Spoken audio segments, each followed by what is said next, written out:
Hey guys, tonight we're slipping into a time when chapels smelled of wax and damp stone, when the paint on the wall was still wet, and a monk with sore knees might be the closest thing to a graphic designer.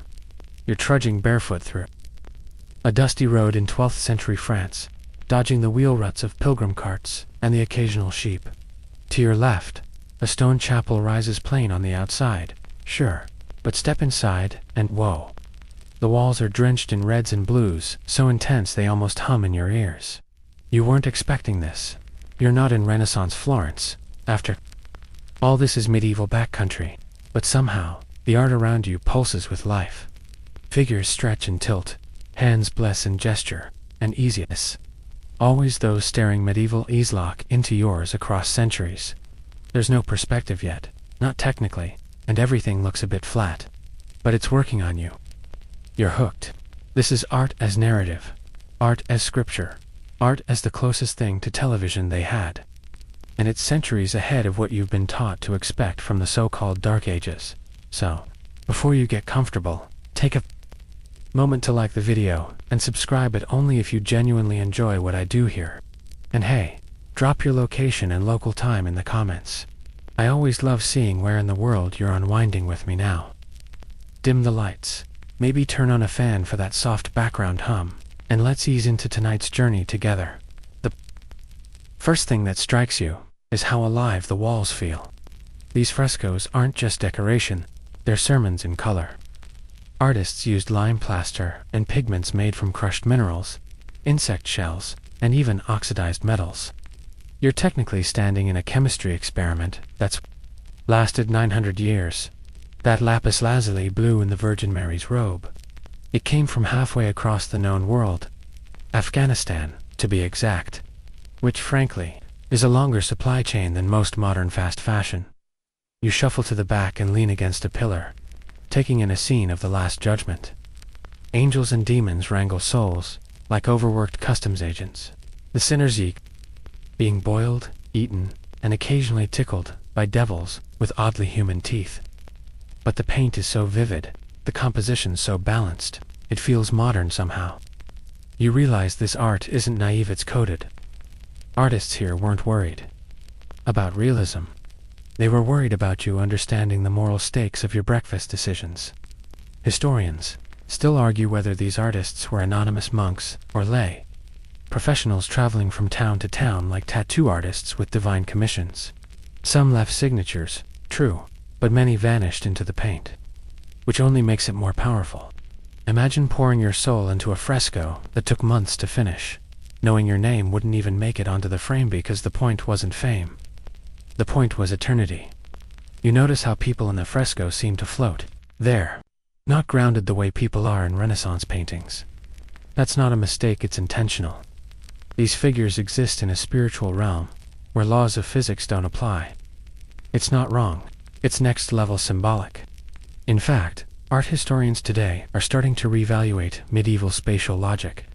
Some suggest these compositions are closer to how dreams work, compressed, non-linear, emotionally loaded. It's like the Middle Ages understood surrealism before Freud was even a zygote. Speaking of Freud, you notice something even stranger.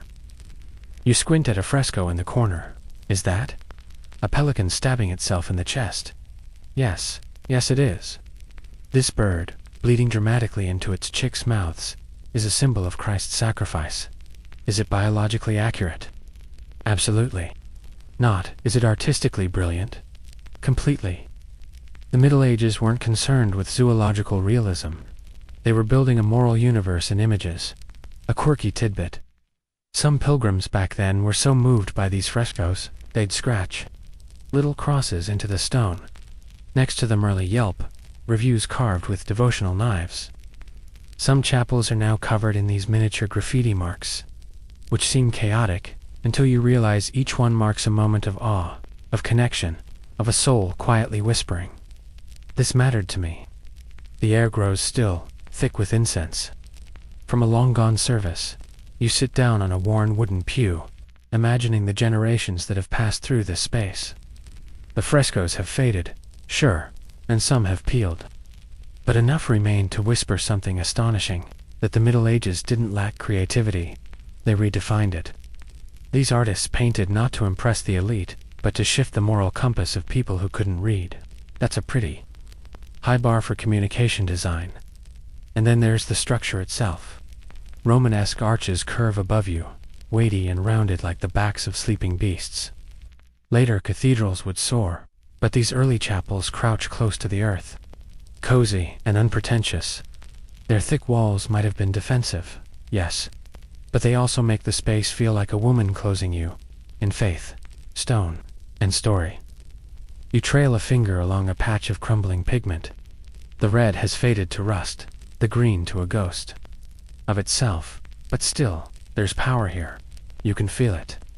These images, these buildings, this world, they weren't backward. They were just working with a different set of priorities, and you're beginning to see the Middle Ages, not as a lull in human progress, but as a time when the human imagination burned incandescent under heavy stone vaults and candlelit walls. One last glance as you step outside again, the light changes, and for a second, the painted Christ in the apse catches the sun. He almost glows. 1,000 years ago, someone mixed that gold with egg yolk and divine ambition, and it's still working. You're still blinking in the sun when you turn a corner and walk straight into a cathedral. Not metaphorically. This one physically towers above you, casting a shadow so long it feels like time itself is leaning over your shoulder. You crane. Your neck and see stone needles rising toward the sky, ribs of pointed arches, statues in every crevice, and 100 saints, frozen mid-miracle. Welcome to Gothic architecture, or, as you'll soon call it, the medieval light show that broke physics and rewired faith. From the outside it looks like it shouldn't stand up. Honestly, you half expect it to collapse in slow motion. But inside, it floats. The columns are like bones, the ribs like wings. And then, the windows. Oh, the windows. Stained glass pours color across the stone like melted jewels. Saints glow in cobalt blue and blood red, while tiny scenes from scripture play out in dazzling miniature each window. A vertical comic book designed to teach, dazzle, and occasionally confuse illiterate churchgoers. The sun shifts, and the windows come alive. The whole cathedral turns into a kaleidoscope, a spinning prism of light and shadow. You're no longer walking through a building. You're inside a thought. A prayer, maybe. One made out of geometry and glass. Gothic builders knew exactly what they were doing. They weren't just stacking rocks. They were hacking your nervous system. Light in these spaces isn't decorative, it's strategic. It filters through stained glass at angles and intensities that make you feel smaller, odd, maybe even a little high. And while you're distracted by the glowing apostles, you don't even notice the heavy engineering under your feet.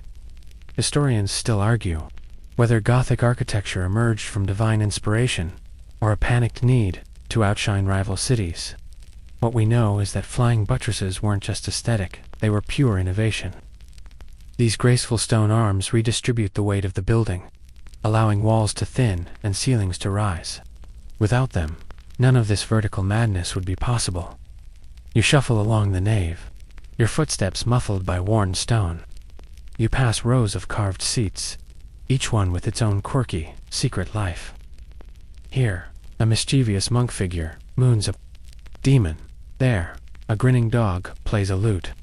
The stone carvers didn't just build for majesty, they left jokes in the pews. Literal Easter eggs in ecclesiastical furniture. Suddenly, an organ groans to life overhead. Even if you've never heard medieval music before, your spine knows what it's doing. The pipes bellow, reverberating through the stone until your teeth buzz. This isn't music, it's architecture singing back at itself.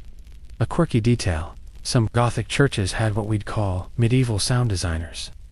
Acoustic engineers, before that, was a job. Builders adjusted ceiling height and floor curvature to tune the echo. Some even claim the whispering gallery effects in certain cathedrals are no accident. You test it, you whisper, and 2 aisles over, a tourist turns around. Okay, that's spooky. You sit on a side bench near the transept, staring upward.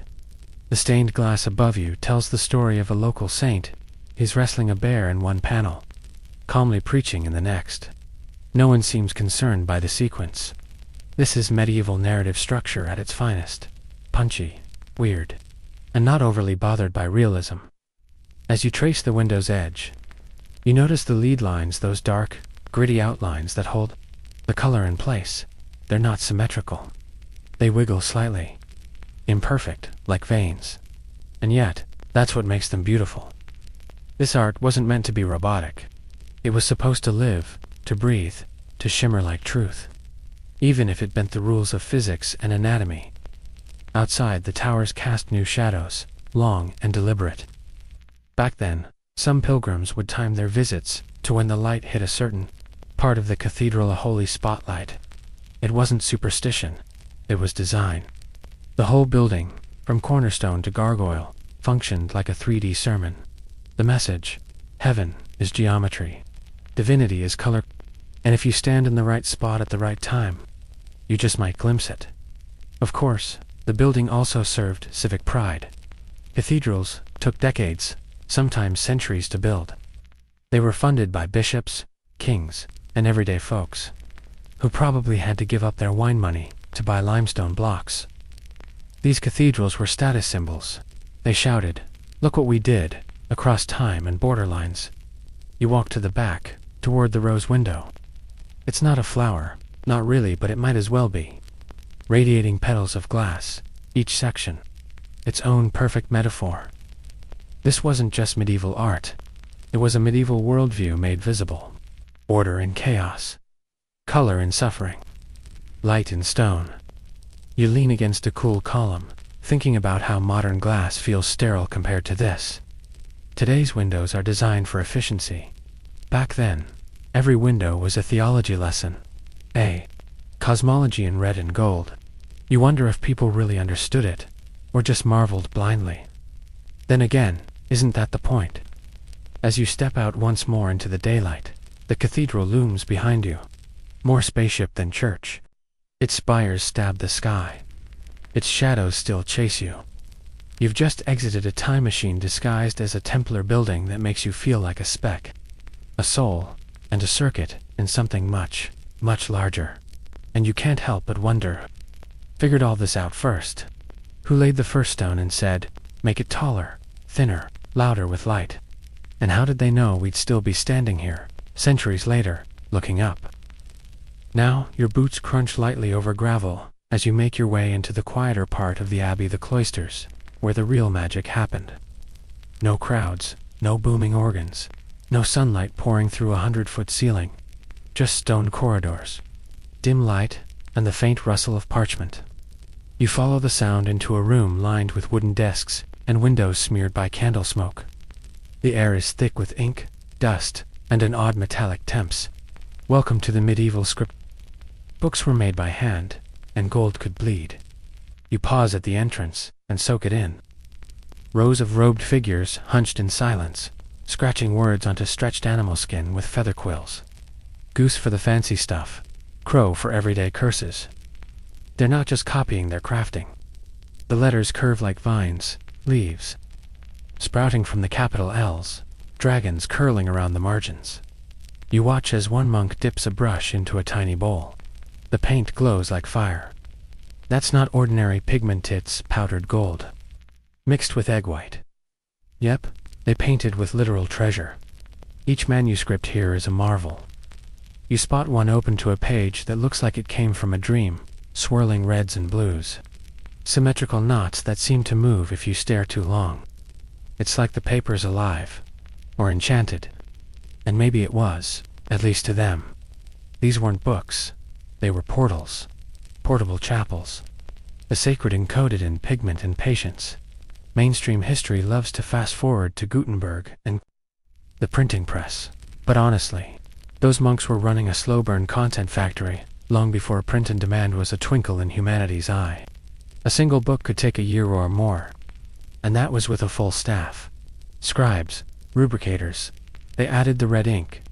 Illuminators, they added everything that makes it sparkle, and binders who stitched it all up into something you could technically drop. But shouldn't you lean over one particularly rich manuscript? The Virgin Mary sits enthroned, surrounded by angels who look suspiciously like bored choir boys. The sky behind her is done in deep lapis lazuli. Again, remember that blue mine in Afghanistan.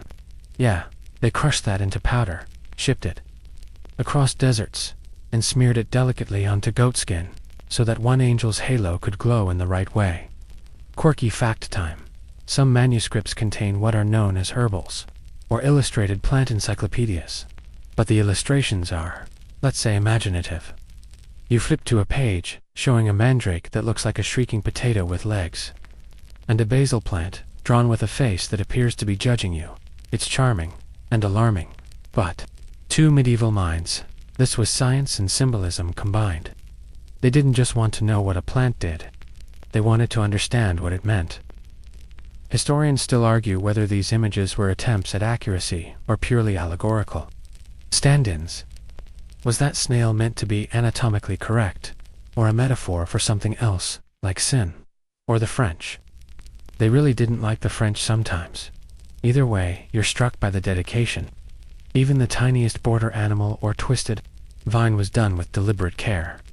If Instagram had existed, medieval illuminators would have had followers in the millions. Gold leaf reels. Viral. You walk slowly along the workbenches. At one station, a scribe has scrawled something unexpected.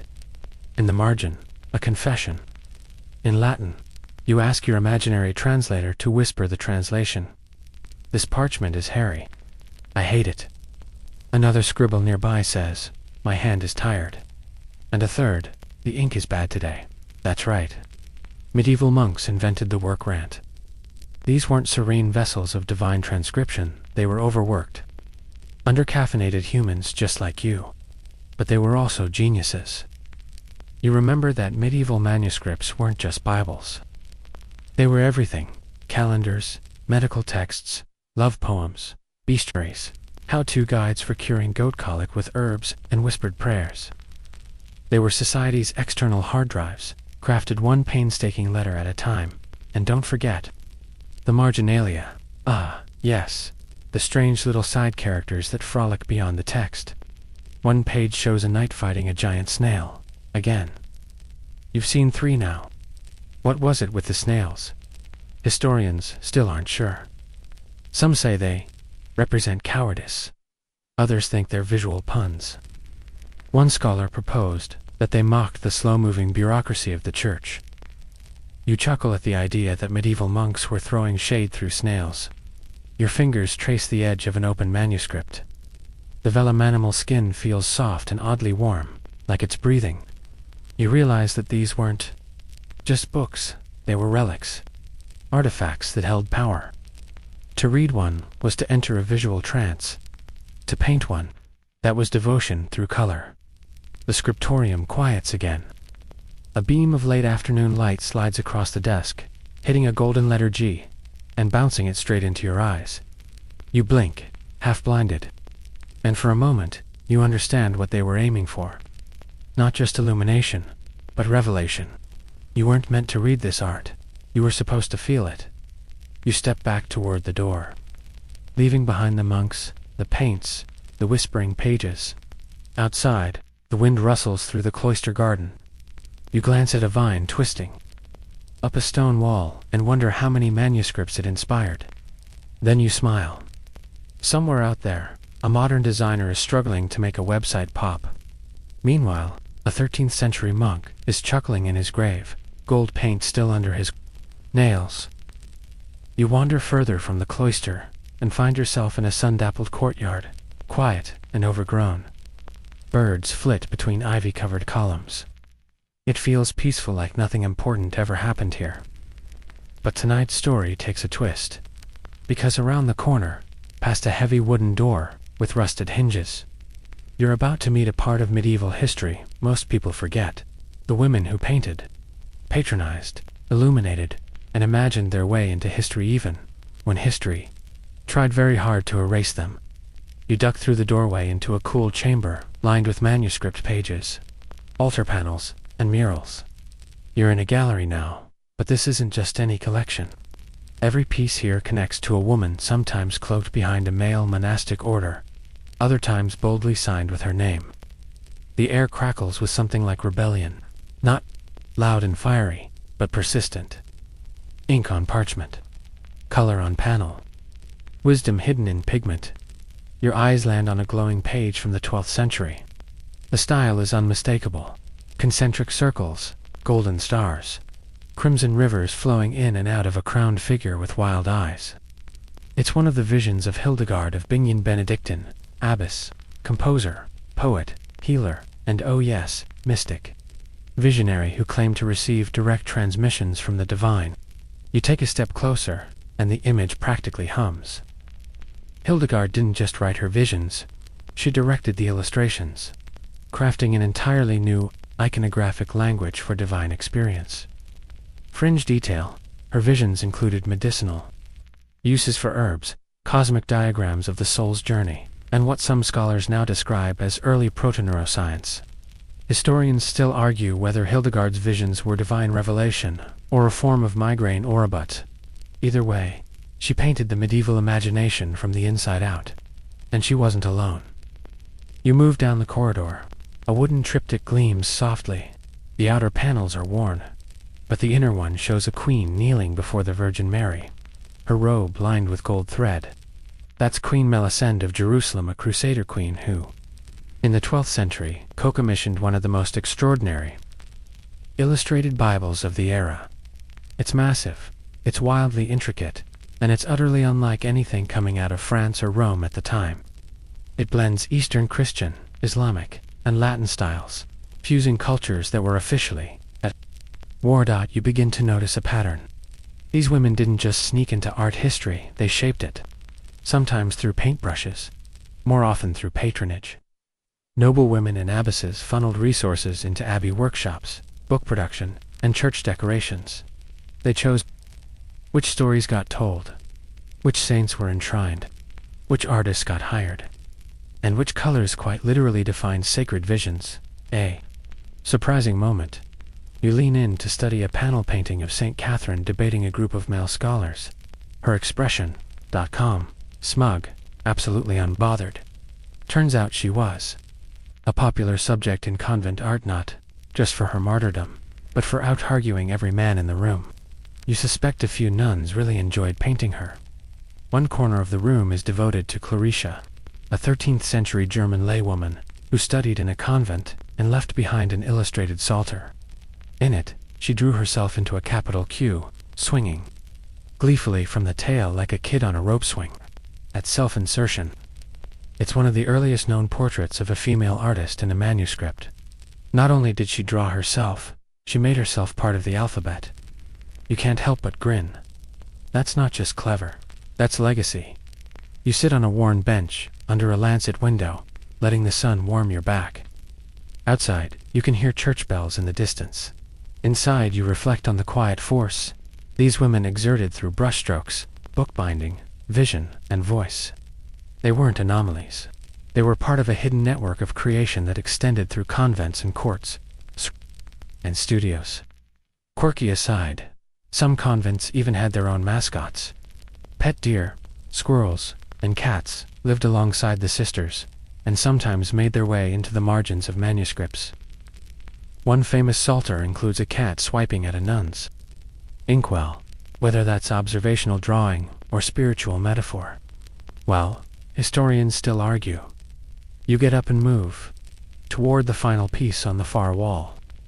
It's unassuming at first, a miniature altarpiece painted on a small oak panel. But you recognize the style. It's similar to works attributed to the master of the Brussels initials, a name given to an anonymous illuminator working in Paris. Recent scholarship suggests that master might actually have been a woman, maybe even more than one. Which, let's be honest, would track those margins, are full of wit and subversion. Because that's the other thing you're starting to understand. Medieval art wasn't just about saints and sermons. It was about hiding things in plain sight. Resistance woven into brocade. Laughter tucked into a margin. Power disguised as piety. And women were very, very good at it. As you step back into the light, the wind lifts a few leaves and scatters them across the stone path. You imagine a young nun slipping back into the scriptorium, smiling to herself, ready to draw another snail with a sword, or a holy woman with eyes of fire, or maybe even herself hanging from a capital Q. Because in a world where they weren't supposed to create, they didn't just create anyway. They left fingerprints all over the medieval world. You just had to know where to look. You're back in a chapel now, smaller this time. Tucked between mossy stones and the low drone of bees drifting through a cracked window. The air is close and smells of beeswax and damp wood. And in front of you, on the wall, is something odd. It's not what you expected. A saint floats above a city that looks like it was built out of gingerbread and geometry. The sky is gold, but not the natural kind, flat, deliberate, like a memory or a dream. You tilt your head. The proportions are wrong. The saint is 3 times the size of the buildings. The buildings are stacked like cereal boxes, and yet, it works. Not because it's realistic, but because it tells you what matters. This is medieval abstraction.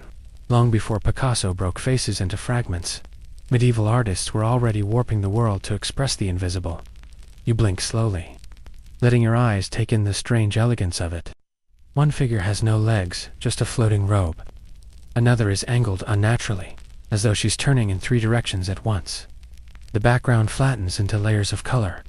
Deep red, lapis blue, and that iconic gold. It's not wrong, it's otherworldly. And that's the point. Historians still argue whether medieval artists rejected perspective because they didn't understand it, or because they just didn't care. Spoiler, it was probably the second one. They weren't aiming for realism.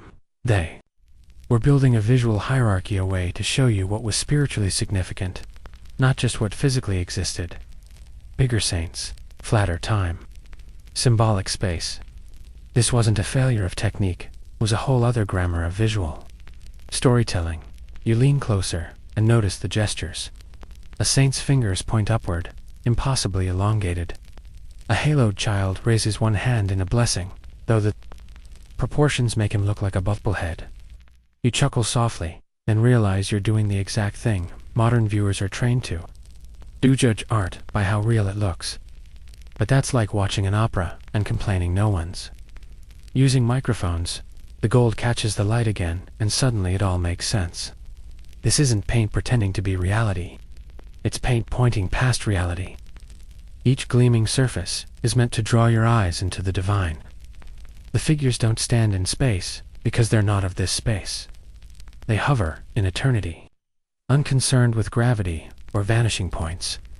You remember that famous medieval icon of Christ, Pantocrator, those wide, stern eyes, one hand raised, the other holding a book.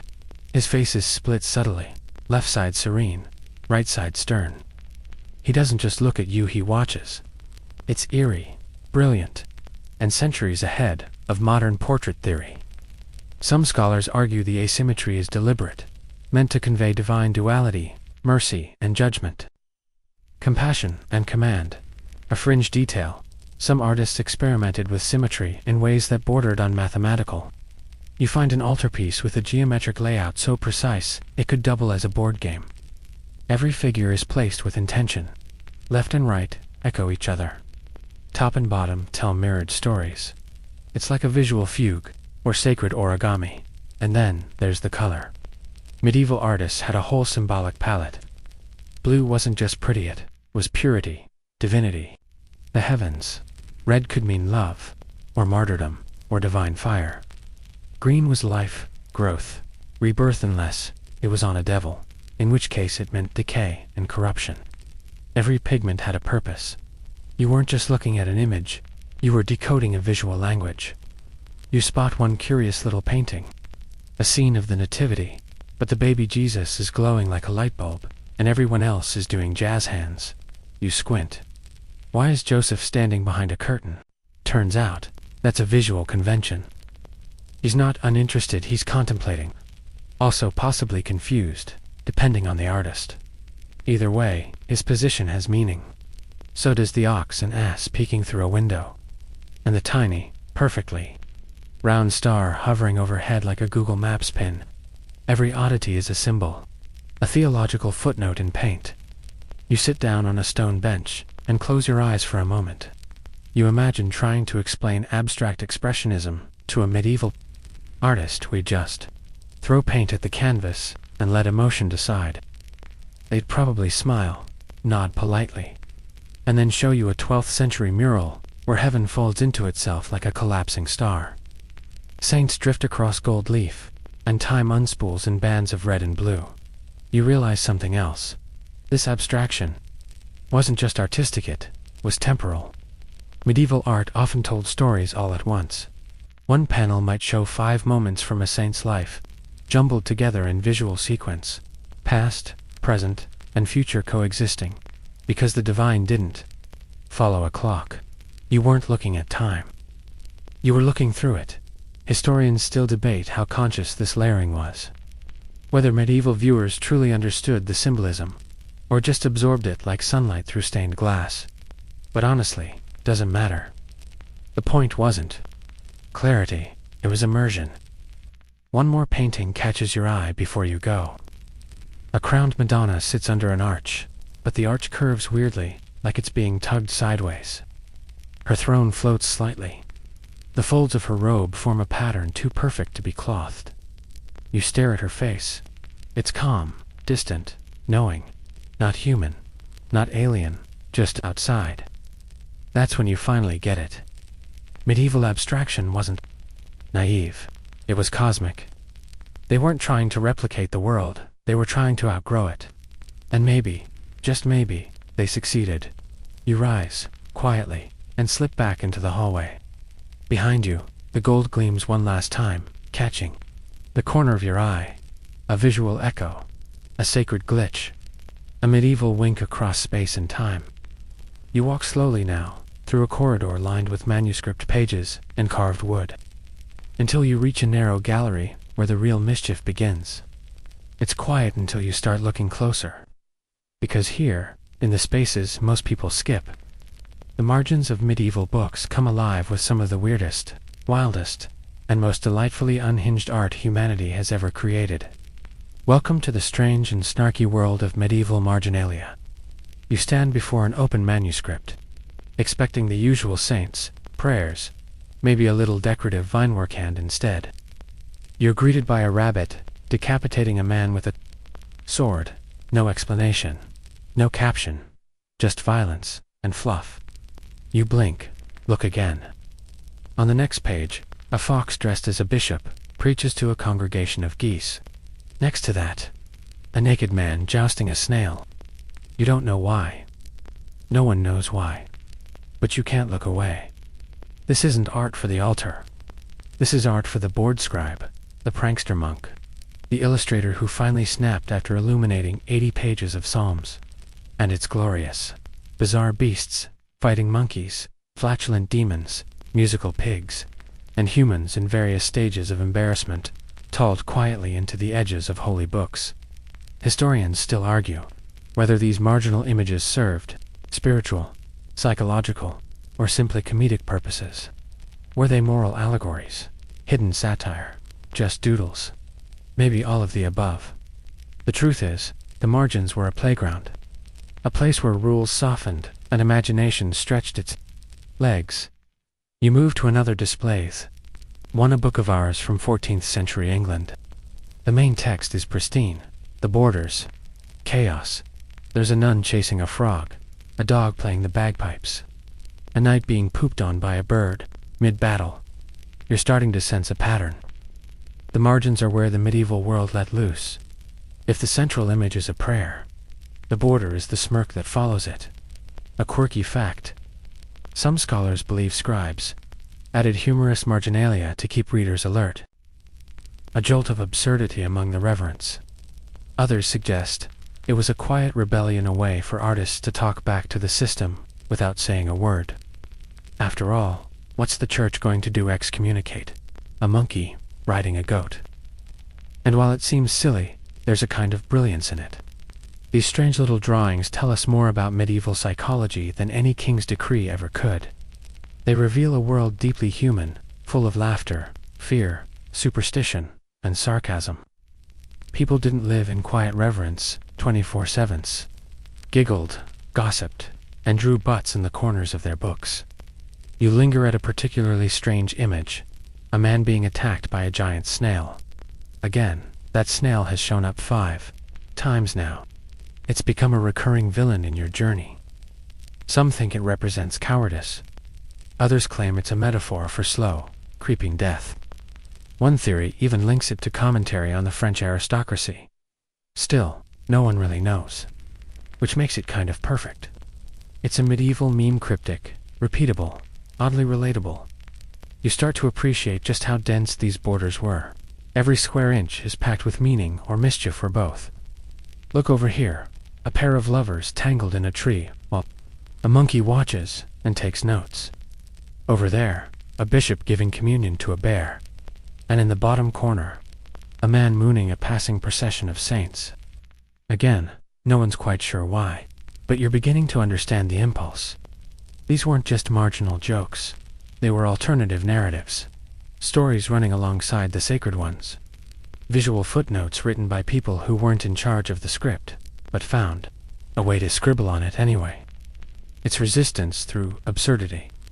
Wit as quiet rebellion, and honestly, it feels kind of modern. You imagine a monk, worn out after hours of delicate calligraphy, suddenly sketching a hedgehog with a lute in the bottom margin. No permission asked. Just joy, slipped between the lines. You can almost hear the chuckle, eh? Lesser-known tidbit. Some of these marginal creatures ended up influencing other forms of art embroidery. Sculpture, even stained glass. There are churches where solemn windows glow overhead, while carvings of grinning beasts hide in the choir stalls below. The sacred and the silly weren't separate, they coexisted. Like a medieval version of Monty Python hiding in a cathedral. You pause at one final manuscript before leaving. The text is dense and illuminated psalter from France, but it's the borders that hold you. A monkey plays chess against a snail. A man in armor has a fish on his head. And in one absurd little vignette, a dragon eats a trumpet, then plays it from the inside. You snort softly, because why not? You realize something quietly profound. These margins remind you that even in a world ruled by fear, fate, and fire and brimstone theology, people still made space to laugh, to be absurd, to draw a rabbit wielding an axe. It's easy to think of the Middle Ages as grim and joyless, but here, in the playful clutter of the margins, the human soul shows up in full color. You step out of the gallery and feel the breeze again. Lighter now. You've seen saints and martyrs, miracles and geometry, but it's the sword-wielding rabbits and passive-aggressive monkeys that might haunt your dreams tonight. And that, weirdly, feels just right. Your journey takes a warmer turn as you step into a tiled courtyard where the breeze smells faintly of oranges, dust, and something floral you can't quite place. The architecture changes, arches become scalloped, script flows across the walls in curving lines, and the colors deepen. Welcome to medieval Spain. Specifically, to a moment in history when 3 major cultures, Christian, Muslim, and Jewish, were living in overlapping cities, trading knowledge, and remixing ideas like a 12th century think tank. You find yourself in Toledo, once called the city of 3 cultures, where Muslim architects, Jewish physicians, and Christian scholars sometimes shared neighborhoods, if not always peacefully, then at least productively. You sit on a cool stone bench and look up at a mosaic dome glittering with stars. This isn't Europe the way you're used to seeing. It's something richer, layered, intellectually electric. 1. Mainstream fact. During the 12th and 13th centuries, the translation movement in places like Toledo and Palermo brought Arabic, Greek, and Hebrew texts into Latin for the first time. Mathematics, astronomy, medicine, and philosophy passed from Islamic and Jewish scholars into Christian Europe like a torrent. Without that moment, modern science as you know it would be missing entire limbs. But here's the twist: most textbooks skip this intellectual renaissance. Didn't just show up as ideas, it also spilled into art. Islamic tile patterns began appearing in European churches. Hebrew micrography images made of letters showed up in Christian manuscripts. And those intricate arabesques, they weren't just decorative, they whispered cosmologies. Order in infinity, unity in variation, geometry as a form of prayer. You stroll into a shaded synagogue from the 14th century. Its stucco walls carved with delicate vegetal designs that look like they were piped on with sugar. It's called El Transito, and it's both unmistakably Jewish and unmistakably Islamic in style. This wasn't cultural theft, it was cultural fusion. Artists worked across religious lines, sharing techniques, motifs, and sometimes even tools. A quirky detail, in one manuscript from this period, a Christian scribe copied an Islamic medical treatise, but kept the original zodiac illustrations. So now you have Jesus and Gemini sharing a page like awkward dinner guests. No edits, no theological cleanup. Just knowledge doing what it does, spilling past boundaries. Historians still argue whether this blending was a golden age of coexistence, or simply a practical truce enforced by politics. Probably both. There were moments of real violence. Yes, but also long stretches, when artists and thinkers from different backgrounds collaborated, translated, and even snuck into each other's libraries. You picture a rabbi, an imam, and a monk huddled over an astrolabe, arguing in 3 languages, inventing trigonometry by accident, and the visual results. Stunning. You pass a carved wooden ceiling in a nearby church, Mudayar style, made by Muslim artisans for a Christian building. The geometry is hypnotic, interlacing stars. Endless loops. No saints, no faces, just pure form. You stare at it, for a long time, feeling your brain melt a little, in a good way. This is art as math, and math as devotion. You visit a library next, modest but quiet. A scribe's desk displays a side-by-side Latin-Arabic glossary used for translating scientific texts. The handwriting is neat, even reverent. You think about how much trust it must have taken to copy someone else's sacred knowledge without erasing it. That, too, was a kind of art. Then there's the music. In some surviving manuscripts from medieval Spain, you find neumes early, musical notational, alongside lyrics in multiple languages. One hymn includes Hebrew phrases tucked among Latin prayers, possibly meant for a tricultural audience at a festival. Imagine the harmony. Now imagine the tension. It was never simple, but it was never one-sided either. Another fringe delight, the carpets. Yes, actual carpets. Spanish Christian churches started commissioning Islamic-style rugs for their sanctuaries. The designs followed the conventions of prayer mats, complete with mihrab-shaped niches pointing toward Mecca. Did anyone notice? Almost certainly. Did they stop using them? Nope, because they were too beautiful to resist. Faith and form were tangled, sometimes awkwardly, sometimes gracefully. You lean against a column and glance up again at the calligraphy looping across the arch. It's Arabic, and it reads like a lullaby, verses from the Quran rendered in vegetal curves. You don't need to read it to feel its intention. Art, at this level, translates on its own. And then oddly you find yourself back in a monastery. But now, you notice how many of the illustrated Bibles include architectural features from mosques. You see windows shaped like horseshoes, patterns that mimic Kufic script. In one corner of a gospel manuscript, a border design includes geometric stars that are mathematically identical to those found in Persian tilework. Coincidence? Not likely. That's cultural osmosis in full swing. You step outside, squinting in the sunlight. The heat presses into your shoulders. You're thinking, now not just of how ideas travel, but how they transform. That a carving on a stone doorway might have started as a Persian pattern, passed through Muslim Andalusia, and ended up in a Flemish altarpiece. That knowledge isn't a straight line, it's a web, sticky, resilient, inherently human. And here's the last thought that sticks with you as you leave. Medieval Europe didn't invent its brilliance in isolation. It absorbed it through trade, conquest, coexistence, and curiosity. And the art that remains. It's proof. 1,000 brushstrokes, layered with borrowed symbols, stitched meanings, and a secret handshake between worlds that were supposed to hate each other, but sometimes quietly chose to create instead. You're deep in the woods now, or at least it feels that way. The buildings thin out. The stone gives way to timber, thatched roofs, and humble footpaths winding between plots of earth. You've left the cathedrals and cloisters behind, stepping into a different kind of medieval world. one shaped not by kings and abbots, but by ordinary hands. And yet, this part of the story isn't less artistic. In fact, it might be where medieval creativity got weird, practical, and wonderfully personal. You pass a small village church, barely taller than the surrounding trees. No flying buttresses here. Just rough stone, creaky wooden doors, and a roof that groans every time the wind picks up. But inside, it's alive.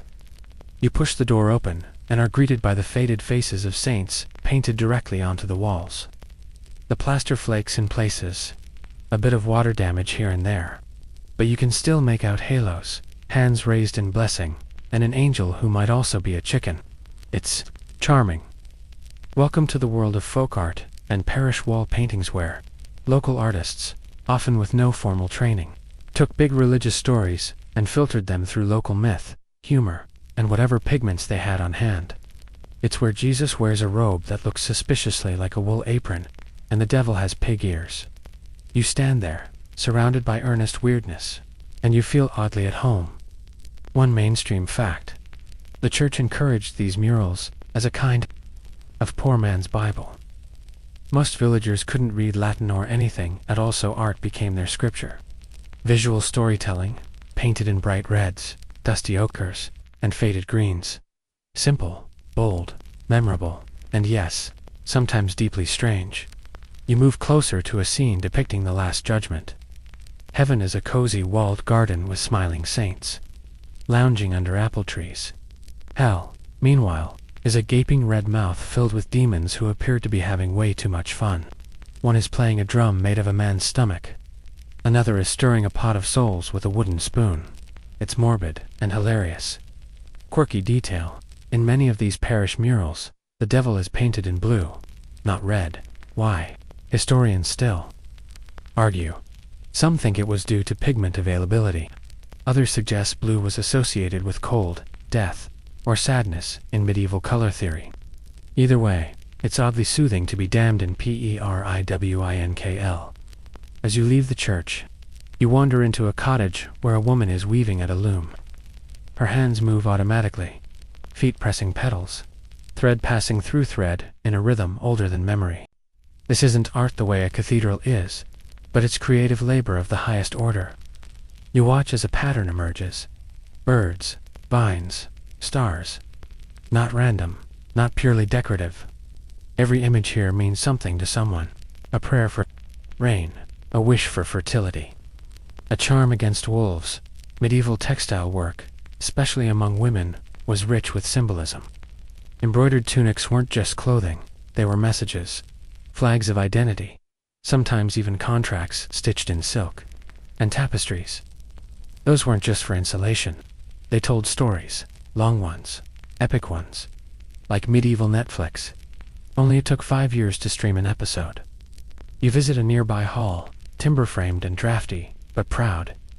Inside hangs a tapestry nearly 20 feet long. Horses gallop across the bottom border. A queen stands at the center, holding a falcon. To her left, a tree blossoms unnaturally in winter. To her right, a unicorn drinks from a fountain. It's surreal, poetic. You're looking at a unicorn tapestry, one of the medieval world's most enduring visual riddles. Historians still debate what these unicorns really meant. Were they Christ figures? Fertility symbols? Just beloved fantasy pets? No one's quite sure. But they show up in art, everywhere from chapel frescoes to drinking goblets. Apparently, medieval people were deeply invested in creatures that probably never existed. Kind of like us with conspiracy theories, only cuter. And it wasn't just unicorns. Griffins, dragons, manticores, and cockatrices crowd the pages of Bestiary's medieval animal encyclopedias that mix fact and fantasy with zero apology. You flip through one and read. The weasel conceives through its ear. That's news. The basilisk can kill with a glance, but fears the crow of a rooster. Sure, why not? Even in the most rural villages, people painted these creatures on barns, carved them into pews, stitched them into banners. Myth and daily life weren't separate categories. They were cohabitating. You move through a marketplace next, where painted signs hang over stalls. a shoe outlined in red, a jug of wine with dancing frogs. These were practically and playful. Since most customers couldn't read, shopkeepers used symbols to advertise.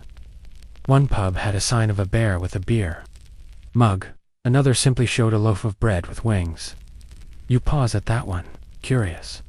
Was it a joke? A miracle? An inside reference, long lost? A quirky note? Some of these signs were part pun, part branding, and part neighborhood gossip. If a butcher's sign showed a cow smiling, it could be a jab at the competition, or a spiritual claim, or maybe just whimsy. The line between sacred and silly didn't exist out here. If anything, they were entwined.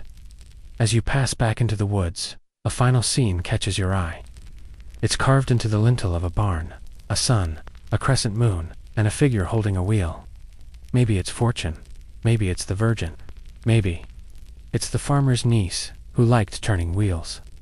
We'll never know, but the impulse is clear. To mark, to name, to make meaning. And suddenly you realize something. You've spent so much time in great halls and gilded sanctuaries. But this folk art, stitched, daubed, carved, and chalked into the edges of daily life. This is where medieval art lived, not just in grand statements, but in daily gestures. A painted door, a woven story, a devil with pig ears. It's not lesser, it's just closer to the ground. Now you find yourself standing before a cathedral again, but this one is different.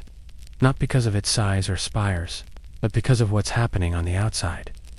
Sunlight hits the west facade and throws long shadows across a riot of stone carvings, angels, demons, kings, saints, laborers, musicians, animals, monsters, zodiac, signs even, the occasional acrobat doing a handstand in full medieval tights.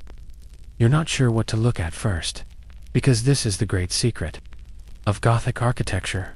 The outside is just as wild as the inside. Cathedrals weren't clean, silent spaces. They were visual feasts, public, performative, and frankly, pretty extra. Take Chartres, for example, or Reims, or Amiens. These towering structures weren't just built to impress, they were built to teach. Every arch, portal, and window tells a story, not in words, but in stone. You walk slowly along the exterior wall, and suddenly, it's like watching a silent film carved into limestone. There's Eve reaching for the apple. There's the apocalypse, casually unfolding over a doorframe. There's a farmer with a spade, sculpted with the same reverence as a king. One mainstream fact: medieval cathedrals were often called Biblia Pauperum, the Bible of the poor. Not because they were cheap, they weren't, but because they communicated complex theology through images. For a mostly illiterate population, sculpture was scripture. And sculptors, they were theologians in disguise. And yet, those theologians had a sense of humor. You crouch to examine the base of a pillar, and discover what appears to be a man sticking his tongue out at you from under a lion's tail. Charming, and unsettling, and deeply medieval. Quirky detail. Some sculptors left personal touches inside. Jokes, grotesques, modeled after annoying patrons, or even self-portraits hidden among the saints. One famously carved his own face into a devil's butt. A final act of passive aggression, immortalized in stone. Respect. You tilt your head, and take in the gargoyles, those contorted, leering, glorious waterspouts. They were practical, sure rainwater management, etc. But also symbolic. Guardians, warnings. A reminder that the world beyond the church walls was crawling with sin and absurdity. You stare at one that's clearly a boar, with a human face, and wonder who inspired that. Historians still argue whether gargoyles were meant to scare, entertain, or both. Probably both. Some were copied from bestiaries. Others may have been exaggerated depictions of local criminals or sinners. Either way, they work. Even now, centuries later, you can't stop looking. You head inside at last, and realize that the spectacle doesn't stop at the threshold, it just shifts medium. Welcome to the kingdom of stained glass. A wall of color towers above you. Blues so deep they hum. Reds that look wet. Light filters through panels depicting biblical scenes, local legends, and a few oddly specific medieval professions. There's a baker mid-roll, a monk carrying grapes, a man who appears to be vomiting into a basket. Don't ask, this isn't random. This is storytelling in beams of light. Most cathedrals had cycles of windows that taught you the entire history of salvation Genesis to Revelation in stained glass. It was Netflix for the soul, powered by sunlight and faith. A fun fact, some of that vivid color, especially the iconic Chartres blue, has never been fully replicated. We know what materials they used, roughly. But something about the medieval firing process or glass chemistry still eludes modern science. There's a theory that microscopic imperfections scatter light in a way that enhances color. Others think it's just wishful thinking. Either way, that blue magic dot as you sit in the pews, light slides across the floor in waves. You look up again and see a rose window blooming over the nave like a cosmic eye. 12 petals, symbolic geometry. It's not just beautiful, it's ordered, intentional, like everything here. And speaking of geometry, you begin to notice how mathematically precise the architecture really is. Ribbed vaults, pointed arches, and flying buttresses weren't just stylistic flourishes. They were load-bearing theology, a balance of form and force, pointing always upward, toward heaven, toward light. You walk toward a side chapel and pass a pillar with something etched into the stone, faint lines forming a square with a circle inside. It's a mason's mark, a signature of sorts. You run your fingers over it and wonder what it felt like to carve these walls from the inside out. Cold stone, chisels, sore hands, and the knowledge that your work would outlive you by centuries. And here's a thought. We often think of cathedrals as timeless, eternal, but they were once construction sites. Loud, dusty, full of scaffolding, gossip, and the occasional poorly placed beam. They took decades, sometimes centuries to finish. Entire families passed down stonemason skills, like heirlooms. One generation might build a crypt. Their grandchildren might see the vaults go up. That's legacy in limestone. You pass by the choir and spot a carving of an old woman milking a cow, a man carving a sausage, another squatting in a field. These aren't saints, they're peasants. Real people, included because the cathedral belonged to everyone. Not just the bishops and barons, everyone. And that's maybe the most striking part. For all its grandeur, medieval cathedral art wasn't exclusive. It was communal, public, embedded with layers of meaning for all walks of life. You didn't need to read Latin or own a Bible to understand that the man falling into the jaws of hell probably made some bad life choices. You just needed to look up. And as you step back outside, into the golden light, you do exactly that. You look up. And for a moment, the entire cathedral seems to breathe, stone ribs expanding, glass glowing, saints and sinners leaning out to greet you. And you think, maybe this wasn't a building at all. Maybe it was a message. One carved, painted, lit, and sung by countless hands, trying to tell you something. Maybe it still is. Now, the road narrows. You've wandered out of stone cities and gilded sanctuaries, and your path takes you to the edges of Europe, to the damp, forested reaches of Celtic lands, where fog curls around ancient stones and myths breathe just beneath the moss. Here, in medieval Ireland, Scotland, and Wales, you find a different kind of visual language, one made of spirals, beasts, and intricate knots that loop endlessly across page and stone. You duck into an old stone chapel nestled in a glen where sheep outnumber people. The walls are rough, the roof creaks, but inside lies a treasure, a replica of the Book of Kells. The original lives in Trinity College, Dublin, under careful lighting and bulletproof glass, but here, under flickering candlelight, the page glows. Like a secret, you lean in. The first thing you notice isn't the text, it's the art. You're looking at letters transformed into living things. An H curls into a dragon, swallowing its own tail. An E unfurls like ivy. A whole gospel begins with a carpet Pagan explosion of geometry and color that stops you cold. These weren't just initials. They were cathedrals of ink, mainstream. Fact, the Book of Kells was created around the 9th century, by Irish monks, likely on the island of Iona, before Viking raids forced its relocation. It's not the only illuminated manuscript from that world, but it's often considered the most spectacular, and not because it's gold-leafed, because it's utterly, obsessively intricate. Some pages contain designs so tiny they can only be seen with a magnifying glass, which, by the way, hadn't been invented yet. A quirky tidbit. One page features a cat chasing a rat who's stealing communion bread. Medieval commentary on misbehavior. Or just a sleepy monk having fun during a long night of scribing. Either way, it's adorable, and oddly relatable. You flip a page and find a full portrait of Matthew. Not a man exactly, but a hybrid creature. His feet are bird-like, his wings resemble folded vines, and he stares out with the calm intensity of someone who's just seen the future and decided not to tell anyone. This isn't naturalism. It's spiritual vision turned visual.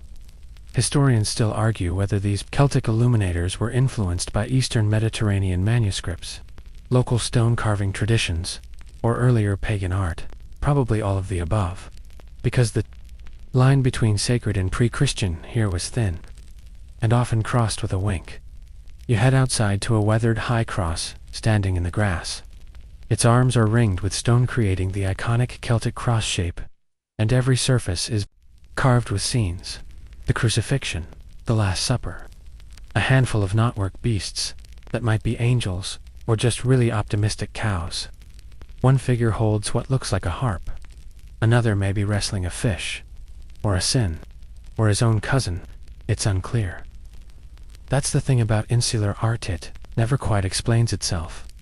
It spirals, it dances, it layers, and it dares you to keep up. You begin to notice the same patterns across mediums. A brooch glints with interlaced design threads of silver, twisted into impossibly fine loops.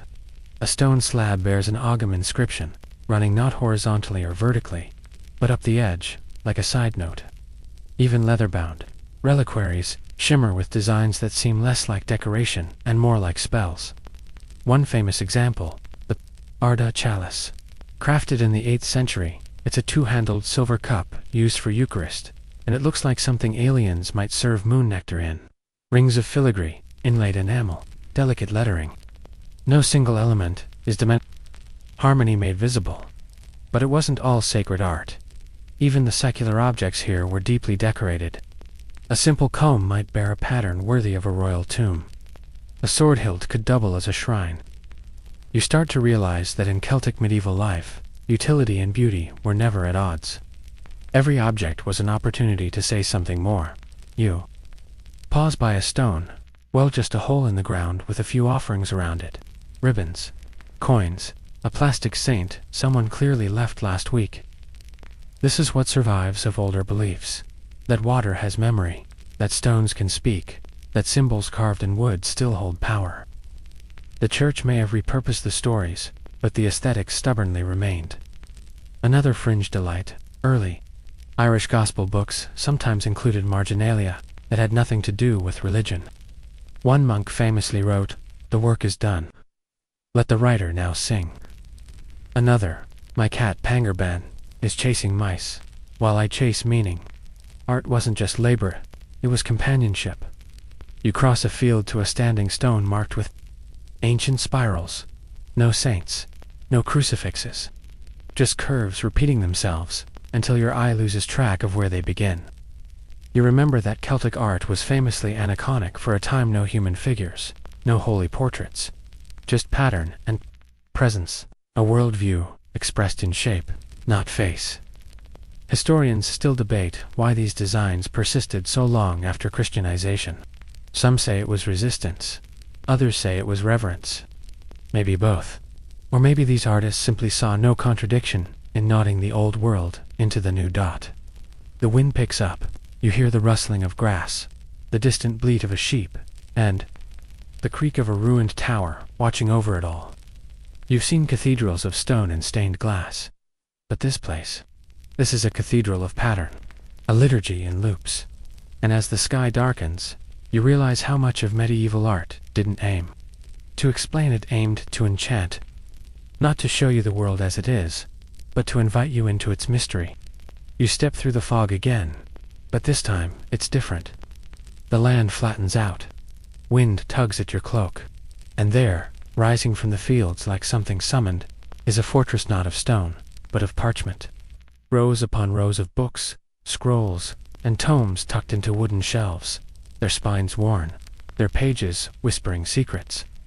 You've arrived at a medieval university, or at least the closest thing to one. This is where the mind of the Middle Ages went to stretch its legs, and where art, interestingly enough, began to meet its nerdier cousin, logic. You're in Paris now, or Oxford, maybe Bologna.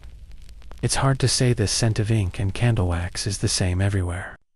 You pass students scribbling notes in cramped Latin, their robes dusted with chalk. You overhear an argument about Aristotle and divine causality. Someone sneezes. No one says bless you. They're too busy dissecting Aquinas, mainstream. Fact, the rise of universities in the 12th and 13th centuries transformed medieval Europe. They weren't quite like modern schools, less dorm rooms, more theological shouting matches, but they created spaces where knowledge could be debated, copied, illustrated, and preserved.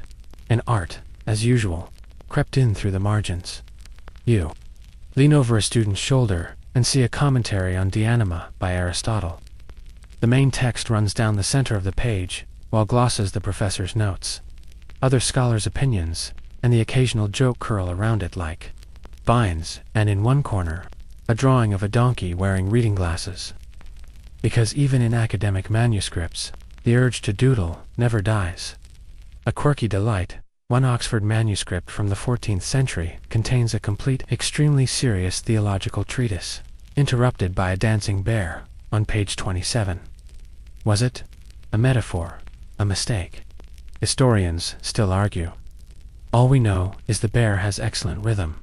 You move into the scriptorium, the writing room. It's dim, cool, and smells of ink, leather, and boiled glue. A monk hunched over his desk sighs and dips his quill. He's copying the Physiologus, a book about animals and their moral lessons. You glance down and read. The pelican pierces her own breast to feed her young with her blood, symbolizing Christ. A little gory, a little moving, a lot medieval. You watch the illuminator at work, next his brush impossibly fine, hand steady, despite the candlelight. He's painting a lion, but not like any lion you've ever seen. This one has dainty paws, a flowing mane, and an expression that says, I know I'm symbolic, but I'm trying my best. It's adorable, and emblematic of how medieval bestiaries turned animals into theological emojis. Another page shows a phoenix rising from flames with the caption, It dies and is reborn. Like the soul through baptism, you nod slowly, impressed. A bird on fire, as spiritual metaphor. Beyoncé could never. Historians still debate whether these bestiaries were taken literally or allegorically. Some think medieval readers believed every word. Others argue they understood the symbolism and enjoyed the embellishment. One scholar even suggested that medieval people knew the crocodile didn't cry real tears, but liked the idea too much to care. You pause at a shelf full of music manuscripts. The notation is square, the lines red, the text in Latin. This is Gregorian chant, monophonic, meditative, and mesmerizing. You trace the notes with your finger and almost hear it, that slow, reverent rise and fall of voices in echoing stone halls. There's art here too, not just in the sound, but in the script. Each neum, that's what the notes are called, is drawn with care, sometimes even gold-tipped, because when music is prayer, the score becomes a sacred object. You pass a student, reviewing a theological diagram, a wheel, showing the hierarchy of angels, complete with wings, swords, and halos. Seraphim at the top, poor little guardian angels, clinging to the outer rim. It's less like a chart, and more like divine fan art. A lesser-known fact, some university manuscripts included fold-out diagrams, giant pages you could open like a medieval pop-up book. One map of the cosmos unfolds to reveal concentric circles of stars, planets, and heavenly spheres. Earth at the center, of course. Everything else, spinning in divine harmony. You stare at it a moment, half expecting it to hum. Then there's the marginalius, even here. A donkey lecturing mice. A monk being chased by bees. A man whose pants have fallen down because even the most scholarly monk occasionally needed to laugh at a butt. But not all humor. There's heartbreak too. A page smudged by a tear. A prayer written in a rushed hand. A note in the margin. Brother Matthew died this morning. The bells will ring thrice. You swallow softly. History always leaves its fingerprints. You move on deeper into the stacks, until you reach a shelf of scientific texts. Or what passed for science in the 13th century. Astronomy, medicine, alchemy. One manuscript shows phases of the moon drawn like faces waxing, waning, grinning, frowning. Another explains how to balance the humors using leeches, baths, and moderate melancholy. A third contains astrological charts, so elaborate they look like star maps, designed by a conspiracy theorist, and yet the artistry is there. Even in these academic documents, spirals, borders, tiny monsters in the margins, chewing on constellations. The thirst for understanding was always paired with a desire to decorate that understanding. You reach the end of the library and rest in a quiet alcove. A final volume waits. It's a prayer book, but the script is unusually large, and the Latin unusually simple. You realize it's meant for beginners. Probably the first book a child ever read. And in the margins, a finger pointing to each word. Tiny drawings of birds and boats. A sun with a sleepy face. Even education, here, is wrapped in art. As you close the book, you realize what these medieval universities offered wasn't just knowledge, it was a visual ecosystem of learning. They believed beauty wasn't separate from truth. That diagrams should dazzle. That a textbook could also be a treasure. And maybe, just maybe, they were onto something. By now, you've seen holy books turned into artwork. Folktales knotted into stone, and academic scrolls that sparkle with marginal mischief. But tonight, the road bends once more, and this time it leads not to the scholars or monks, but to the stage. That's right, you're going to the theater. Because medieval art wasn't all ink, and pigment, it was also laughter. Weeping, masks, and mud. You find yourself in a bustling town square. Not far from a church, surrounded by merchants, hawking onions, pigs snuffling at scraps, and children chasing each other through puddles. It's noisy, earthy, alive, and right in the center of it all, a wooden platform thrown together with planks and ropes, ready for the day's big show, a mystery play. You lean against a barrel as the crowd gathers. Someone hands you a chunk of rye bread. The air smells of sweat, beer, and roasted turnips. Then the trumpets blares lightly off-key, naturally, and the show begins. One mainstream fact.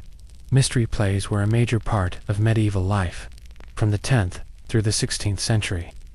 Named after the mysteries of Christian theology, not whodunits. These performances dramatized Bible stories in the vernacular, using actors from local guilds. And they didn't just stay inside churches, they spilled into the streets. Tonight's performance, the creation of the world, or maybe the fall of Lucifer. Honestly, they might be combining both. The actors wear mismatched robes and wings made of goose feathers. God emerges from a paper match cloud held aloft by two guys clearly struggling with the wind. Lucifer flips off the stage, lands in a puddle, and yells, "I regret nothing." The crowd roars with laughter. It's divine comedy in every sense. Quirky tidbit. In some towns, Hell's entrance was represented by an enormous dragon head that belched smoke, and this part's reel emitted loud farting noises. Why? Because it worked. The audience got the message. Sin leads to suffering and flatulence. Historians still argue whether these performances were intended to entertain, educate, or control. They probably did all three. What's clear is that people loved them. The entire town participated. Carpenters built the sets, bakers provided snacks, even priests got involved in the casting. One particularly spirited bishop reportedly insisted on playing the Virgin Mary, fake beard and all, and it wasn't just the Bible getting the Broadway treatment. Morality plays emerged. Two abstract allegories, where characters like gluttony, justice, and good deeds bickered on stage. The most famous, Everyman, features death inviting the titular hero on a journey to the grave. A bit of a downer, but hey, life lessons tend to land better when they come with costume changes. You wander behind the scenes now, where stagehands are prepping the next act. Someone's stuffing hay into a papier, MCH sheep. Someone else is repainting Judas's face with extra scowl lines. You chat with a young actor who says this is his third time playing Satan, and honestly, it's his favorite role. More freedom to improvise. Another little-known fact. Women weren't always allowed on stage, but that didn't stop them. In some records, you'll find mentions of anonymous sisters sneaking into roles, especially when the play needed a convincingly maternal touch. In other cases, women performed in traveling troupes, staging secular farces in market towns and noble courts. Art always finds a loophole. You slip into one such farce, now performed in a nearby alehouse, by candlelight, for a few coins and a lot of laughs. It's called The Miller's Wife, and it involves among other things a pig, in a dress, a ladder accident, and some aggressively flung cabbages. You laugh more than you mean to. Maybe it's the mead. Maybe it's the timing. Medieval humor isn't as distant as you thought. And those performances, they weren't just for fun. They shaped memory. In a world without movies, TikTok, or podcasts, these were the viral moments, the memes of the medieval mind. A single line from a passion play could stick with a villager for decades, repeating in their head like a favorite chorus. You step outside again into the cool evening air. The platform's empty now, but a few kids are pretending to be devils, chasing each other with stick horns and shouting, "Repent." One trips over a dog. Nobody gets hurt. Everybody laughs. As the laughter fades, you wander up a hill overlooking the town. In the distance, you see torches flickering in a circle. Another performance, this one sacred. A ritual reenactment of a saint's life, maybe, or a procession for a local feast day. Chanting drifts up to you on the breeze. Low, rhythmic, hypnotic. This is another form of performance, less scripted, more immersive, a living pageant of belief. And it reminds you that medieval art didn't only exist in physical objects, it was also movement, gesture, voice, a body kneeling, a hand raised, a candle lit at midnight. You remember something else, too. Dance. Yes, medieval people danced. In fields, in courts, sometimes in church aisles, to the horror of stern-faced bishops. Some dances were slow and processional. Others were bawdy and loud. One popular form, the carol, involved lines or circles of dancers singing as they moved. No instruments, just voices and feet. It was part social gathering, part spiritual release. And of course, there was the danse macabre, the dance of death. A haunting motif, where skeletons led people of all ranks, peasants, kings, even popes in a final waltz toward the grave.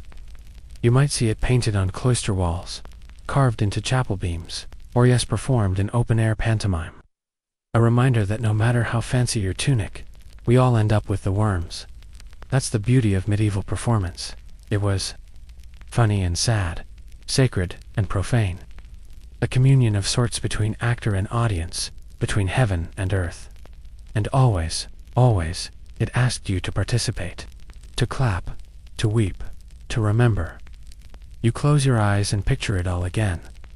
The painted devils, the singing dancers, the monk with the puppet of Noah, waving it at the clouds. Art not frozen on a page, but alive in motion. Art that looked you in the eye and said, "You're part of this too." The night deepens, and now your path takes you far from the flickering torchlight and echoing cathedral choirs. You're traveling toward the icy edge of the known world, toward Scandinavia and the rugged north, where Viking ships once carved. White trails through dark waters, and the cold air still hums with the pulse of ancient sagas. But tonight, you're not here for pillaging or longing. You're here for something stranger, the surprising artistry of the Norse world. You arrive at a stave, church tall, dark, and bristling with dragon-head gables. It looks like a ship, anchored in the forest, all vertical lines and shingled wood. You step inside, and are met not by grand frescoes or glowing stained glass, but by carved beams, thick with mystery. Coiling serpents, interlocking knots, snarling beasts, and somewhere, tucked amid the foliage, a tiny man playing a harp. One mainstream fact: stave churches, like this one, are some of the most stunning survivors of medieval Scandinavian architecture. With their characteristic wooden post-and beam construction and a fusion of pagan and Christian motifs, only a few dozen still stand today, mostly in Norway, weathering centuries of snow, Reformation, and redash roofing. And while Christianity eventually found a stronghold here, it didn't erase the older beliefs it just got absorbed. That's why you're staring at a crucifixion scene with runes around the edge, or noticing that the serpent twined around the pulpit looks an awful lot like Jarmangander, the world serpent from Norse myth. It's a theological remix, carved with care. A quirky delight. One church beam shows a sequence of figures that seem to depict a man wrestling with a reindeer, then a fish, then a loaf of bread. Historians still argue whether this is a parable, a local in-joke, or just the medieval version of a Sunday comic strip. Whatever the case, it's delightful. You continue deeper into the church, where the dimness seems intentional. The whole structure feels like a cocoon of sacred shadow. You imagine worshippers standing in furs and wool, their breath fogging in the winter air, staring up at painted panels showing scenes from both testaments, and maybe a few that snuck in from the EWs. Speaking of the Eddas, let's head over to the scriptorium. Yes, the Norse had those too, especially by the 13th century, when Iceland became one of the most literate places in Europe. You sit beside a monk who is not quite a monk, a chieftain scholar, maybe copying out verses in Old Norse with a reed pen. His manuscript, a collection of poems describing the beginning and end of the world, the deeds of Odin and Thor, the treachery of Loki, and the final fiery collapse of everything at Ragnarok. But here's the twist. He's writing this centuries after Christianity arrived. These aren't heathen poems, these are cultural preservation projects, artifacts of identity. Imagine rewriting your pagan origin stories under the careful eye of a bishop and getting away with it by framing them as poetic history. Mainstream fact: Snorri Sturluson, an Icelandic chieftain and writer, compiled the prose Edda in the early 13th century, laying the groundwork for almost everything we now know about Norse mythology. And he did it not to encourage a return to the old gods, but to preserve poetic technique and cultural memory. You flip through a facsimile of a Norse manuscript, weathered, brown-edged, and lively with marginal illustrations. Some depict warriors with absurdly long mustaches. Others show runic charms shaped like wheels, arrows, or trees. These weren't just decorations. They were protective, magical, mnemonic. A fringe detail.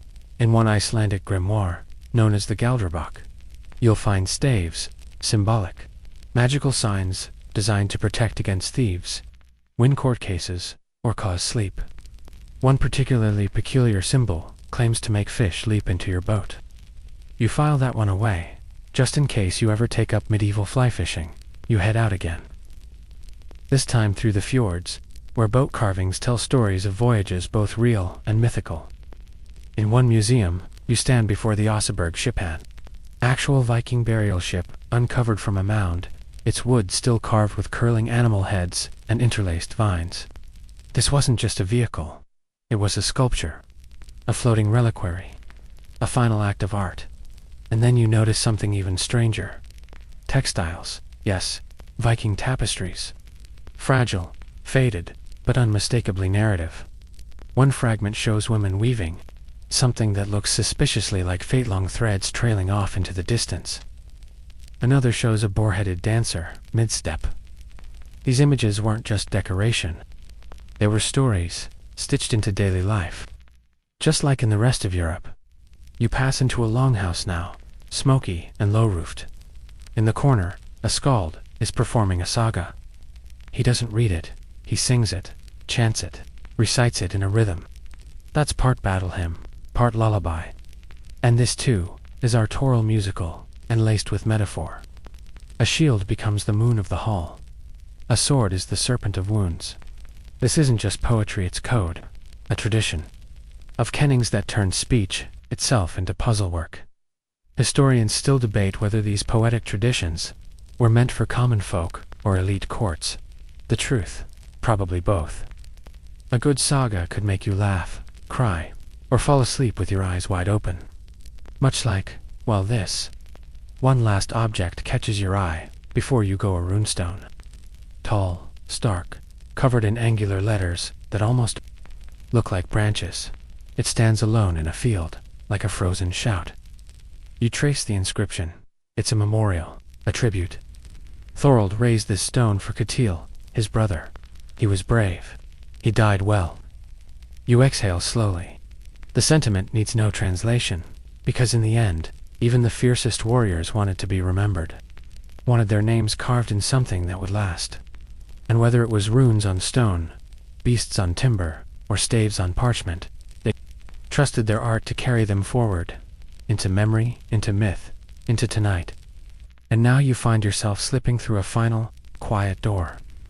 This one doesn't open onto a battlefield or a cathedral or a scholar's scriptorium.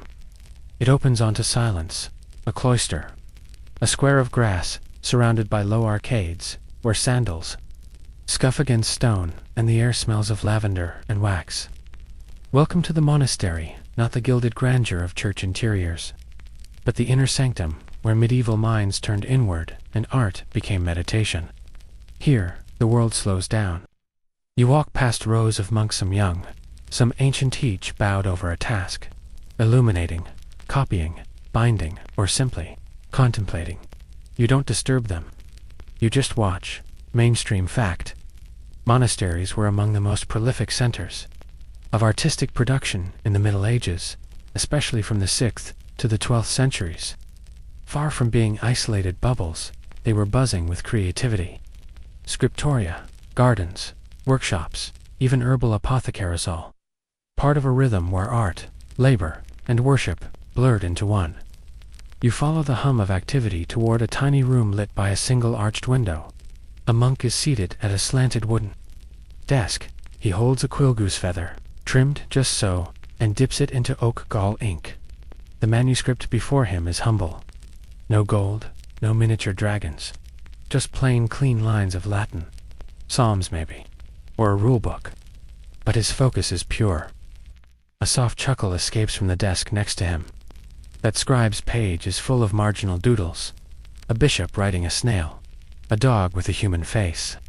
A monk clinging desperately to a giant quill like it's a spear. You wonder if this was a quiet rebellion, or just boredom made charming.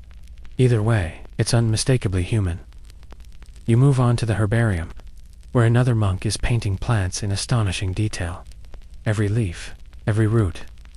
These aren't just pretty illustrations, they're practical guides to healing. He shows you an image of a thistle next to a line of red ink. For colic, grind and steep in wine. Next to that, a grinning face poking out from behind the stem. Even medicinal art needed its comic relief. Quirky tidbit. Some monastery recipe books included treatments for demons, melancholy, and excessive choler, often involving combinations of honey, vinegar, and prayer. One page ends with, "If God wills." Another adds, "And if the bees cooperate." Medicine with a shrug. You sit briefly in the cloister garden, beside a fountain gently spilling into a mossy basin. The monks cultivated these spaces, not just for beauty, but for balance. Symbolism flourished here, for paths to the fountain equals the 4 Gospels. 12 herbs around the edge equals the Apostles. It was a living artwork, tended by hand, pondered in silence. Historians still argue whether cloister design was meant primarily for meditation, teaching, or control. But here, amid lavender and thyme, it feels like a breath drawn between thoughts. A place where time loops, slows, folds inward. From the garden, you hear faint singing, no instruments, just voices. You follow the sound to the chapel, where the monks are chanting the liturgy of the hours. The melodies rise and fall like the sea. No showmanship, no solo, just collective sound, designed to lift without distracting. You stand in the shadows and absorb it. One mainstream insight. Gregorian chant was not only a spiritual practice, but a form of memory training. The melodies were structured to help monks internalize scripture sound and sense becoming one, and over time, those melodies themselves became notated, studied, and yes, illuminated. You remember a chant book you saw earlier, square notes, red staves, gold leaf on the opening initial, the letter P for psalmus. Inside the bowl of the P, a monk riding a fish.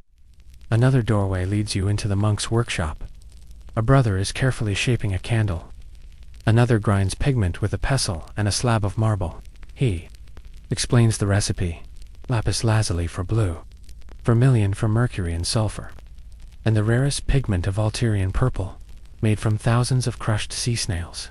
Too expensive, he mutters. We stick to beetroot for red. A quirky truth: some monasteries got really inventive with ingredients. Beer foam was used to clean parchment. Garlic was sometimes added to glue for extra strength, and one enterprising abbey once tried making black ink from boiled cabbage. It failed, spectacularly. You wander deeper, to the library. It's small, no more than 24 shelves, but every book is chained. Not because the monks are paranoid, but because each volume is handmade, rare, irreplaceable. To borrow one is to be trusted with a treasure. You leaf through a treatise on the soul, beautifully bound in leather, its pages gently crinkled with age. You find corrections in the margin. One scribe wrote, "I am tired. This is sloppy. Forgive me." Another simply added a sighing face. And that's the heart of it, isn't it? Art here wasn't for display or profit. It was part of devotion, a form of discipline. You feel it in the rhythm of the words, in the careful ruling of the page, in the small flaws left in plain sight, because humility forbade perfection. Outside again, dusk falls. The cloister echoes with footsteps. The bell tolls for Compline. And in that moment, everything slows. The chants, the gardens, the manuscripts, the careful brushstrokes and hesitant quills, they all feel like parts of one long prayer stretched across centuries. Historians often overlook this kind of art, the quiet, daily, invisible kind. But you've seen it now, touched it, walked through it. This wasn't art for kings or patrons. It was art for the soul. And in its own way, it lasted. Longer than all the towers and trumpets, because nothing whispers across time quite like silence made beautiful. The sky has gone full velvet, now deep indigo spilling across the stars. You feel the quiet tug of finality. One more step, one last chamber, and tonight, it's neither a scriptorium, nor a battlefield, nor a marketplace. It's something stranger. You enter a dim room, not stone this time. Wood, maybe, or bone. The walls are lined with strange carvings and stranger relics, objects whose meanings have shifted with time. You're in a cabinet of wonders, centuries before that phrase ever came into use. A place where the edges of medieval art blur into magic, science, and everything in between. Before you lies a tapestry. Its massive stretched across a wall like a storm caught in thread. The Bayeux tapestry, you realize. Not quite a tapestry, technically it's embroidered linen, but semantics can wait. You trace the stitches with your eyes, ships crossing the channel, men in chainmail, a comet streaking overhead, a king dying, a throne being taken. It's not just art, it's propaganda, and history, and drama. All 230 feet of it, mainstream. Fact, the Bayeux tapestry was probably commissioned in the 1070s. Likely by Bishop Odo, half-brother to William the Conqueror. It tells the story of the Norman conquest of England, with a level of detail unmatched for its time. But woven into its panels are oddities: naked men, mythical beasts, and subplots that still baffle scholars. Quirky detail: one marginal figure appears to be a man spanking himself while a cat looks on. Whether that was an editorial comment or just a rogue embroiderer is still under review. Historians still argue whether the tapestry's point of view is Norman triumphalism, Saxon lament, or something more ambiguous. Like most great works, it may be saying more than one thing at once. That's the trick with medieval art: it invites interpretation, but rarely confirms it. You walk to the next wall, more fabric. This time a mille-fleured tapestry, 1,000 flowers. Here, a unicorn kneels beneath a pomegranate tree, its horn glinting like polished ivory. A maiden reaches toward it. Behind her, a forest teems with plants, birds, symbols layered upon symbols. It's from the famous unicorn tapestries, woven in the late 15th century, probably in the Netherlands. 7 panels, bursting with allegory. Is it a story of Christ? Courtly love, alchemical transformation. Scholars can't agree. And that's the point. It's a visual riddle, stitched with devotion. You stare at the unicorn, bound by a golden collar, resting peacefully in a fenced garden. It should be tragic, but it isn't. It's serene. You wonder, was this beauty meant to soothe, to seduce, or to warn? A hush follows you to the next corner, where a reliquary gleams, a tiny church in miniature, gold and silver, lined with enamel. Inside is said to be a fragment of a saint's finger. It's grotesque, and yet, lovingly adorned. This, too, was art. Not as decoration, but as container. To hold something more, you notice the delicate filigree.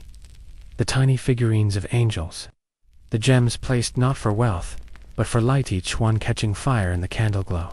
You realize, it's less about the relic, and more about the frame. The reverence. The care dot, and then an astrolabe brass, beautiful etched, with arcs and stars and latitude lines. A tool for navigation, yes, but also for contemplation. Some of these were made in Islamic Spain, and later modified in Europe. A convergence of cultures. Mathematics made elegant. Another object, a book of ours, a personal prayer book, richly decorated, designed not for monks, but for nobles. One page shows a calendar of saints. Another, a miniature of the Annunciation, set against a landscape that looks suspiciously French. This was devotion for the elite spirituality you could carry in your purse. But even here, in this luxury item, the artistry stuns. The pages shimmer, the margins bloom. You realize that someone spent months, years painting these scenes with brushes finer than eyelashes. Not for mass consumption, for one pair of eyes. That's intimacy, that's trust. And then mirror it. Sits at the center of the room, small, framed in tarnished silver. You step toward it. For a second, you almost expect to see a saint, a knight, a unicorn. But it's just you. And maybe that's the point. Because medieval art wasn't about perfection. It was about reflection. About turning the divine and the mundane, the comic and the catastrophic, into something you could carry in your memory. Or your margins. You've seen the stained glass dreams of cathedrals, the sacred doodles of tired monks, the cryptic knots of the Celtic world. You've heard chants drift down cloisters, laughed at devils in paper match, touched runes, read poetry shaped like riddles. And through it all, you've seen a world trying to say, we were here. We felt wonder. We made things. Art in the Middle Ages wasn't just decoration, it was how they coped, how they celebrated, how they prayed. It was how they lived. And now, as the candles gutter and the tapestry ripples one last time, you realize that nothing they made was ever truly silent. It still speaks, just softly, like a whisper in the dark. And in that quiet, you finally rest. The room is still now. No more footsteps echo across marble. No more paintbrushes tapping parchment. Just the hush of memory settling around you like a blanket. You've wandered through cathedrals of color and cloisters of calm. Run your fingers across illuminated pages and stood nose to nose with gargoyles. It's been a journey, and your eyes are heavy from the stories they've taken in. Now, let it all soften. Picture the candlelight dimming in a scriptorium, the ink drying in its well. A monk sets down his quill. A builder lays aside his chisel. A tapestry sways gently in the night breeze, threads brushing each other like leaves. Even the unicorn, bound in its garden, has closed its eyes. Outside, the bells ring Compline. Final prayers. Final breath. Let your thoughts unspool like the lines of a chant, long, slow, winding. Let the colors you saw fade to warm gray. Let the figures you met, scribes and saints, jesters and scholars, bow their heads and leave the stage. You've crossed centuries tonight. stepped into sacred spaces and behind-the-scenes corners. And maybe, just maybe, you've seen that even. In the Dark Ages, there was light quiet, flickering, lovingly made. Now, tuck it all away.